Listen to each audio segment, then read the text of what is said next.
I'm Anna. This is John. Most people know y'all as Wee Carmichael. First, I would like to address Commissioner Parrish's concerns about the comment that peddlers were being ran off the island. In the petition that I wrote, I did say St. George Island, but it was after speaking to Mr. Schuler and before the ordinance was drafted, the proposed ordinance was drafted, and he told me that the language would only include St. George Island. Now, since I wrote the petition, I had an online petition and a hard petition that we circulated throughout the community. As of 6:00 a.m., 6:20 a.m. this morning, we had a total of 985 signatures. Of those, local residents numbered 580. The petition began circulating on the 18th of January, and it hasn't been circulating for 30 days. I feel certain, had it been able to be circulated for 30 days, we would have received well over 1,000 signatures. And I have those signatures right here if you all would like to have copies of them. I'm not aware of how many of you may have read the letter to the editor of our local paper. I did get quite a bit of response from the community saying that it was a great letter and that they agreed with it in every aspect of it, and I've heard that the county offices were contacted in opposition of the proposed ordinance. And without taking a whole lot of time reading the entire letter, I would just like to point out some of the things that the residents and other community people have already stated. My father-in-law, Dale and Betty Carmichael, began this mobile vending business in the 1990s. And mobile vending has become quite a thing of the future. I've done quite a bit of research on this since November, when all this came to a semi-head at the county offices. And if you look at the communities around us, including Mexico Beach, who just recently adopted the ordinance to stop peddling in the county, they grandfathered some peddlers in. So if it's your intention to follow their suit, I would suggest that you consider what the residents and visitors have asked and grandfather those peddlers who may, according to Mr. Morone, 7 or 8 licensed who have expressed a desire to sit over there only. And maybe just grandfather the ones that have been consistent in their purchasing of the peddler's permit. A lot of people consider, like you've heard, us as being part of the island, historical part of the island. We've been there so long. There's never been any type of accident as a result of any peddler throughout the county that I am aware of.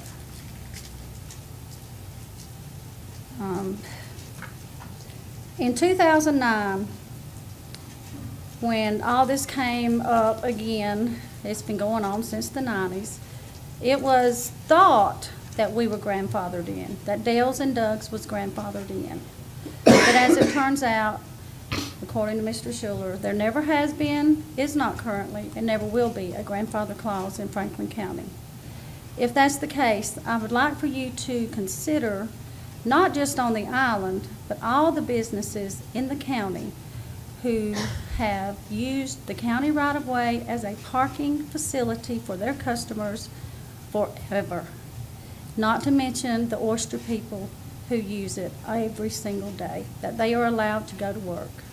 They refuse to park in the county parking lots that have been provided free of charge and insist on parking on the county right-of-way.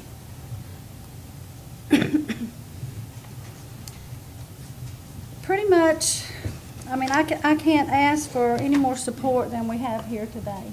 And I can't, you know, I don't want to keep hammering into you the same things that they've suggested to you. But I do have one letter that I would like to read that I wrote that it's what I would suggest. By way of petition and through show of presence of voice of residents, there is great opposition to the proposed ordinance banning peddling in Franklin County, Florida. We ask that this issue be resolved and that ordinance 9614 be reinstated so that peddlers may continue to work within Franklin County on county right-of-way, as it states. And I'm in 9614. We wish to purchase the permit for the year 2017 today. It is further requested that a committee be formed between the county staff, business owners, and peddlers of Franklin County to resolve any issues that may exist and to address future issues for all to compromise on what is best for our businesses and our communities. The committee members would be voluntary, but the county staff person would be mandated and would act as a liaison to the BOCC. That staff member may differ if schedules need shifting. Meeting dates, times, etc.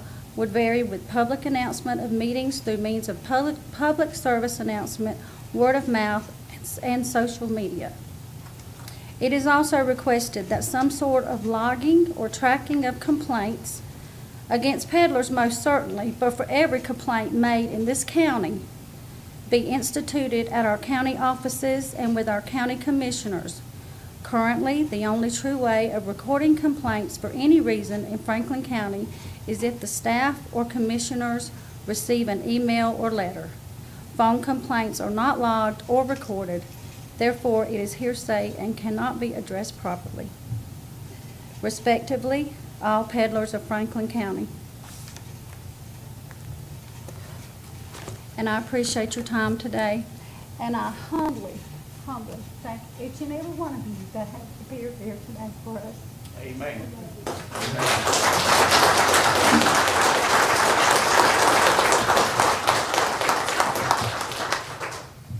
Any other public comment? There being no further public comment, pleasure of the board.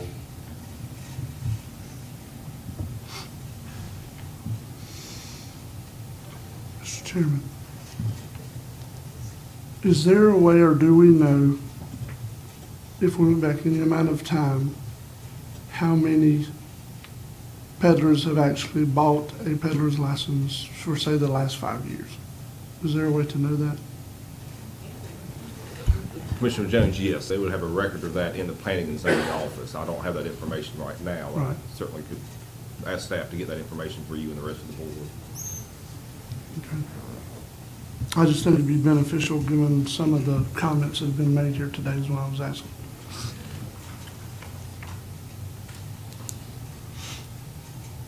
According to Mr. Marone, as of last week, in May of last year, we had about 7 or 8 inquiries. Is the reason that the moratorium was addressed and put in place. That's in addition to the current people that had peddler's license.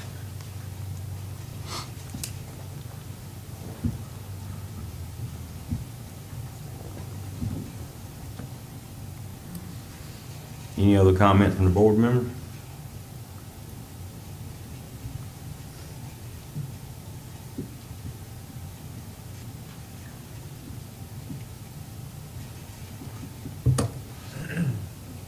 I'm not gonna make a second or a motion against them because I with the people on the island fields.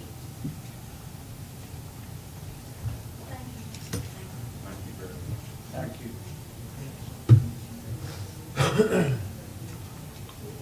So the process forward is no motion, no second. We do have another public hearing to. So no motion, no second, then frankly, obviously this ordinance would not be adopted and your current ordinance would remain in place. We just have to deal with the moratorium issue. If I'm not mistaken, the moratorium was for 6 months and it expired November 1st of 16.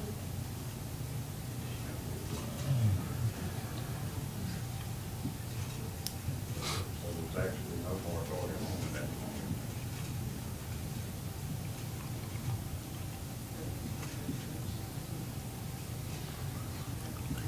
Well, I Again, mean, if there's no action of the board, this ordinance fails, frankly, for lack of any action, then the current ordinance would remain in force and effect. so do we need to lift the moratorium?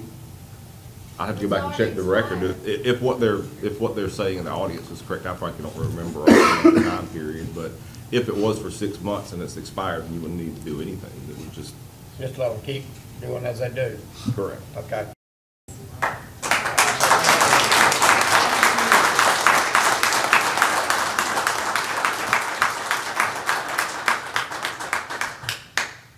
All right, that's a done issue. Board recess 5 minutes, and then we'll take up the next public hearing.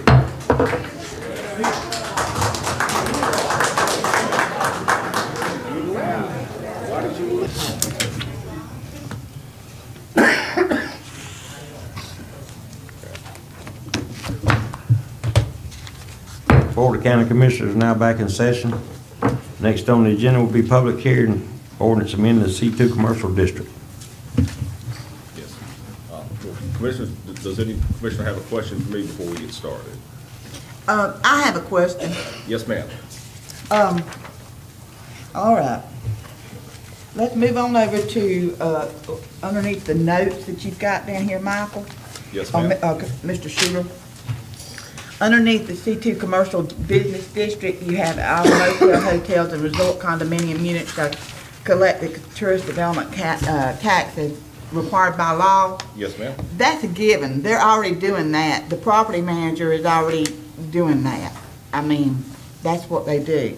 And then the other thing was annually by January 31st of each year, the owner of the resort condominium unit shall file with the Franklin County Planning and Zoning Department for a copy of their license. And it goes on to say, you know, how many days they've stayed and how many days they've rented out and all.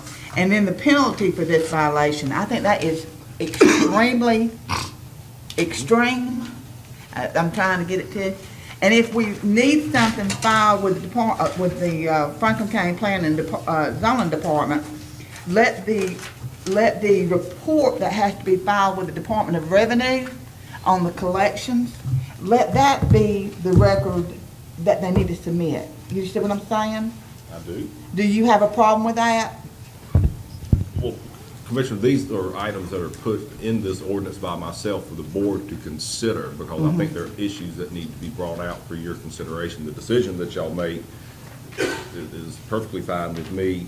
The reason that the section 4 about the TDC tax was placed is my recollection that when the original ordinance in 2007 was put in place governing these condo tales, there was a requirement that they pay the tourist tax. In that ordinance, I was just trying to be consistent Okay, in how we dealt with that issue. Oh, that's just for informational purposes, because they already do that, right? So it's in the original ordinance? From 2007, that's the Okay. one that restricts other condominium Okay. hotel units to no more than 30 calendar days of occupation per year. So that's the reason I put that in. I was trying to be consistent in how we dealt with this issue of different ordinances. And as far as the annual reports, it seemed to me that the owners should, in order for the county to keep track of whether they're actually renting this unit out, there should be a requirement for an annual report. And the penalty provision, again, is put out there for y'all's consideration, but it seems to me logical that if you have a reporting requirement, if there's not a penalty for the violation of the requirement, then it's really not a requirement at all. But again, that's entirely at the discretion of the board. I put a civil penalty in there on an escalating basis because they essentially, as unit owners, would hold the keys to the jailhouse in their own hands. All they have to do is file a report on time, and it never happens. Yeah. And I put a cap on that civil penalty of $5,000 annually. Okay. But the reason I was looking at a civil penalty is because the default penalty in your code of ordinances is a criminal misdemeanor violation, so I wanted to make sure that we Okay. highlighted it. No Now, problem. what the board does, or one or three, or none of these things is completely up to the board, but I want to put this in there for your consideration. Mr. Chairman, I don't have no problem with, you know, the way that you've explained it and everything, but I'm just wondering, can't we, instead of making them jump through another hoop and another report, can't we just say, submit a copy of your report from Department of Revenue or something like that? Can we do that, or or I did what? not give that any consideration. I frankly am not familiar Okay. with the report that you're talking about. I mean, again, I would refer to the discretion of the board as to which report for them to make. The reason that the report is in there is if you go back to the, on page 2 of 4, the new principal category of resort condominium unit,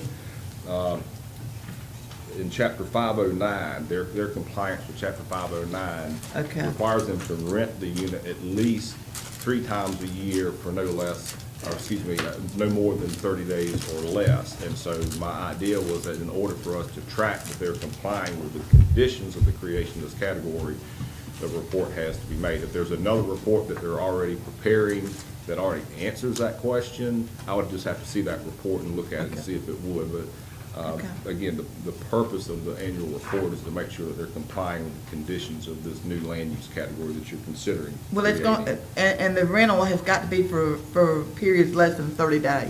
Yes, at least Okay. three In a times a calendar- year, in a calendar no more year. than 30 days per rental period. That's on questions I had about that, Mr. Sheeler. Mr. Chairman, Yes. I got a question. When they bought these places, whenever they bought them for whoever they bought them from, did y'all know that y'all was buying these, y'all had to rent them? No. Okay, that's what I wanted to know.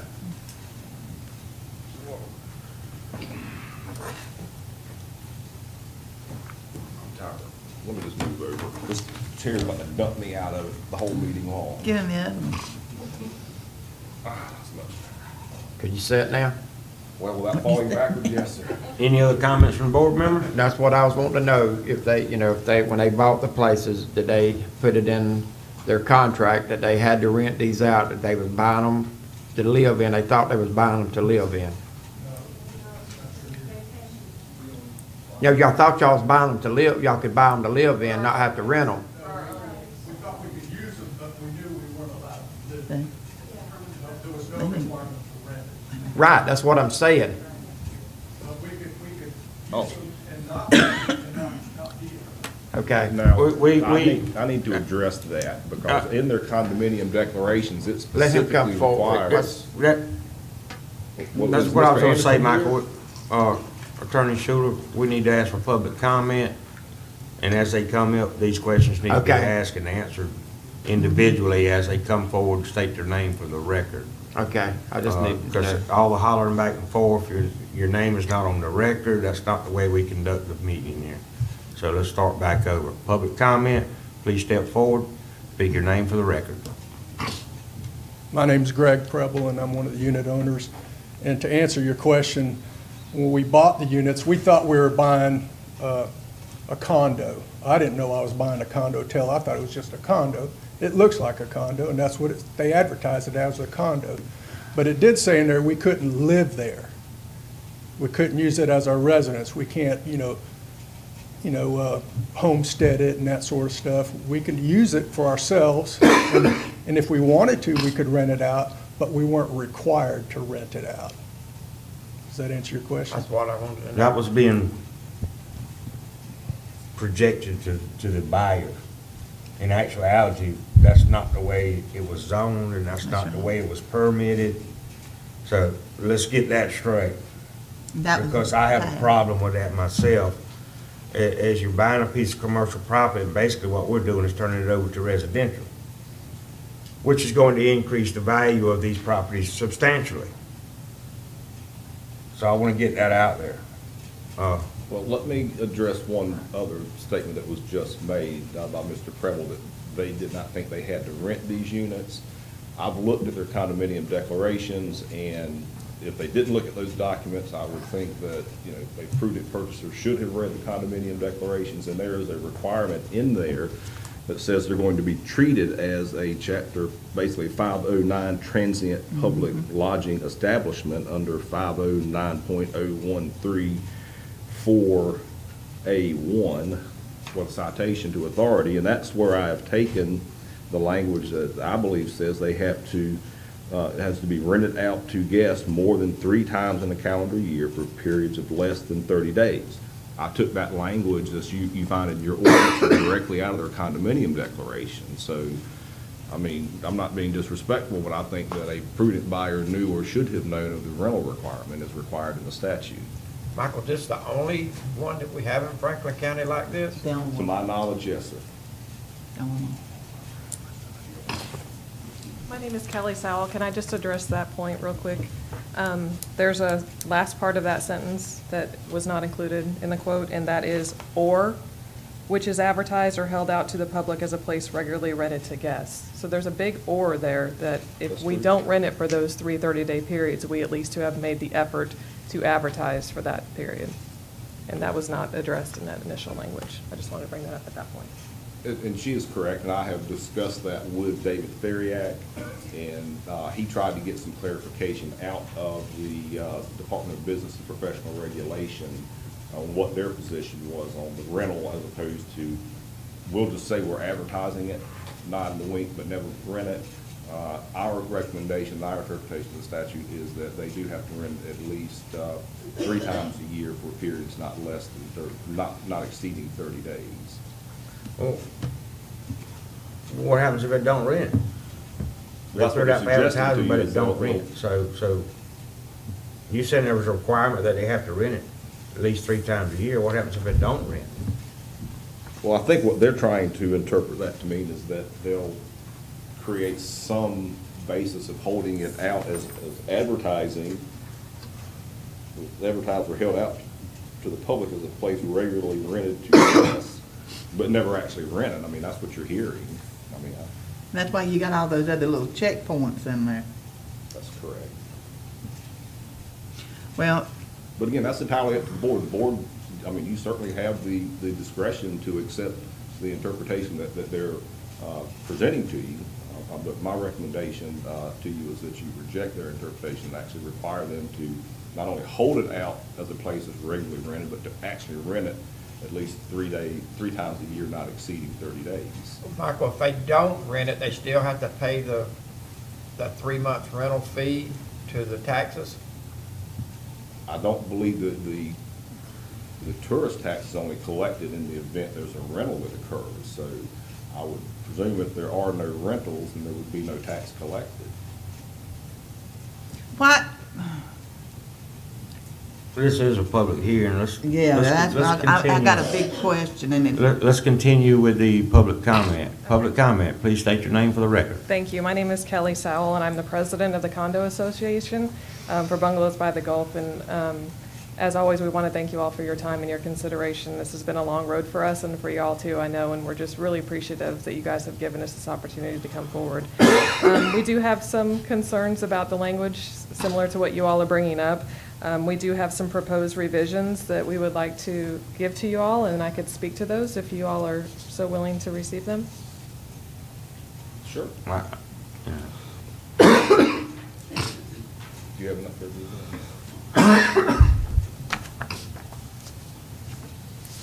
Commissioners, keep in mind that, assuming the board wants to move forward with adoption of this ordinance, you're not going to be adopting this ordinance today. You are required to hold 2 public hearings. Your usual adoption process is 1 public hearing, but since this ordinance proposes to create a new land use category, which is the resort condominium units, you're going to be required to hold the 2nd public hearing unless a supermajority of the board votes otherwise. That 2nd public hearing has to occur after 5 o'clock.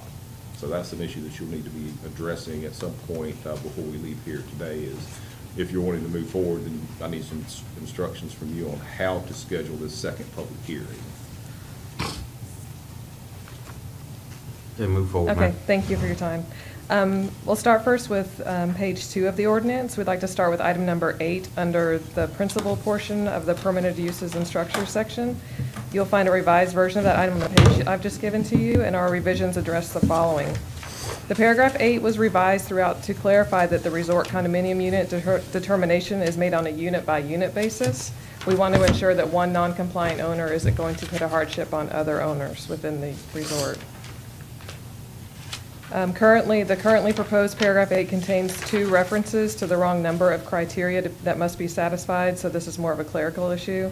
Further, the requirement that the units must be contained in a development of 37 or fewer units was not properly contained in that criteria list. So we've corrected that by properly stating and listing the 5 criteria to be met. This new list is consistent with intent to limit the applicability of this permitted use.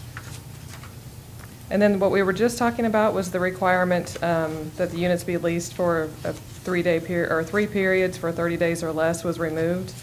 We felt that this requirement was above and beyond what the resort unit licensing requirement requires. And so our proposed language simply requires licensure. And then we've also removed the statement that a resort condominium unit not satisfying the criteria would be subject to 2007-27. We do not believe that this penalty can be lawfully imposed.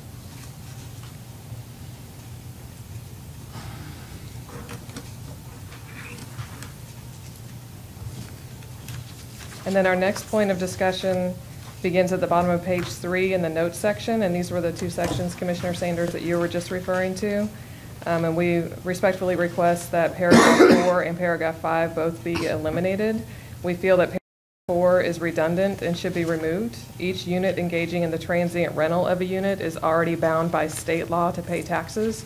That is not something that we're trying to avoid. We're not trying to be manipulative, as Mr. Schuler was implying. We are looking to abide by the state law, and we are okay with getting the licenses that we need to get, but we're also very much aware of the climate and the area that we're in, and it's not necessarily a given that in today's climate or in the future that it would be possible to rent it 3 times. So we just feel that that should be removed. Paragraph 5 creates an unnecessary administrative burden for unit owners in the county. All of these unit licenses are already filed with the state of Florida, so it would be very easy for public records requests to be done to Department of Revenue, and you all could easily see that these licenses were being held and maintained, rather than putting burden on your county staff to have to keep up with this type of reporting requirements. And then finally, we request that section 3 on page 4 be removed. This penalty provision, as Commissioner Sanders stated, appears overly harsh and should be deleted in its entirety. The county already has means to enforce its ordinance and code violations, and this provision we feel unfairly targets and threatens those subject to this provision more harshly than others in Franklin County that are licensed.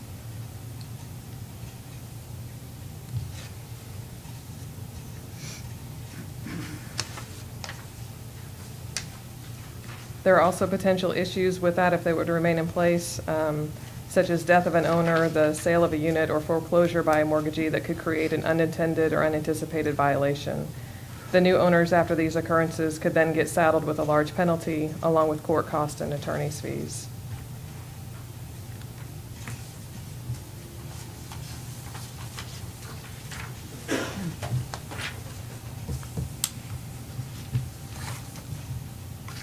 These are our proposed changes. Again, we respectfully ask for your consideration of these.